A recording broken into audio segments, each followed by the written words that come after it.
يعني مناصحة للشعب الجزائري والحكومة الجزائرية، يا جماعة النشيد الوطني بتاعكم في بدايته كلمات شركية فغيروها بما يتوافق مع كتاب الله وسنة الرسول. مش كل واحد يعمل النشيد الوطني أو يذكر النشيد الوطني بتاع الجزائر يتحمل وزر. يعني الكلام ده هو المفروض يبقى فيه مصارحة. وادي النشيد الوطني بتاع الجزائر اهو: قل قسما بالنازلات الماحقات. قسما بالنازلات الماحقات ده شرك، ده شرك يمكن تصليحه او تظبيطه من خلال كلمة واثنين. قسما بالذي جعل النازلات الماحقات كده سليم، كل النشيد يبقى سليم. الذي جعل بس. قسما بالنازلات الماحقات والدماء الزاكيات الطاهرات والبنود اللامعات الخافقات في الجبال الشامخات الشاهقات. وأن ذكر بعد: نحن صرنا فحياة أو ممات وعقدنا العزم أن تحيا الجزائر فاشهدوا فاشهدوا فاشهدوا.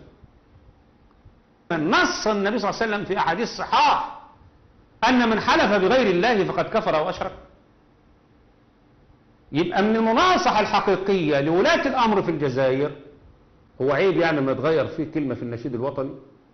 مش عيب ولا حاجة، بل مناصحة لولاة الأمر ومناصحة للشعب الجزائري كله. لأن اللي هيعمل إيه؟ اللي عنده عقيدة سليمة مش هيقول النشيد ده. وأنا معك على الموضوع النشيد الجزائري 100%. يعني أريد أنا كذلك أن يكون تغيير في النشيد، وأنا أؤيدك يا شيخ. مدى من محبتنا للجزائر ولحكومة الجزائر والشعب الجزائر، نقول له في حاجة غلط، كلام الرسول واضح، مش كده برضه؟ فعلا يا شيخ فعلا. والله أنا يعني لو أنه يسمعوني كذلك، أنا مواطن من الشعب الجزائري، أريد أن يعني يكون تغيير يعني في القسمنت.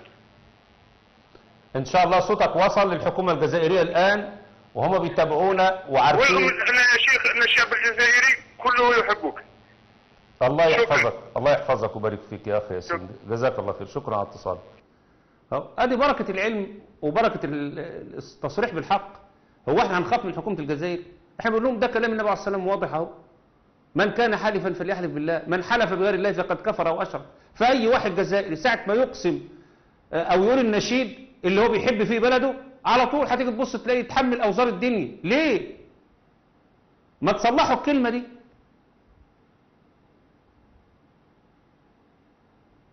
صلح، مش هتضر حاجة يعني، صلحوها في النشيد. واحنا اللي نفرض ثقافتنا وديننا ونعتز بيه على الامم المتحدة. واللي جاب الامم المتحدة هم يهود اللي جايبين الامم المتحدة. وحد هيقول للحكومة انتوا ليه؟ لكن المنافق بقى هو اللي يجاري الحكومة. انا بقى لو انا مثلا خايف الحكومة الجزائرية تزعل مني، ولا ان الشعب الجزائري هيقول لك ده بيتكلم على الجزائر، انا بحب الجزائر وبحب الناس اللي في الجزائر، فبنصحهم لله عز وجل. قبلوا النصيحة خير وبركة، ما قبلوهاش خلاص انتوا حرين. خلي الشيخ يفتلكم بان ده حلال ويتحمل وزر يوم القيامة.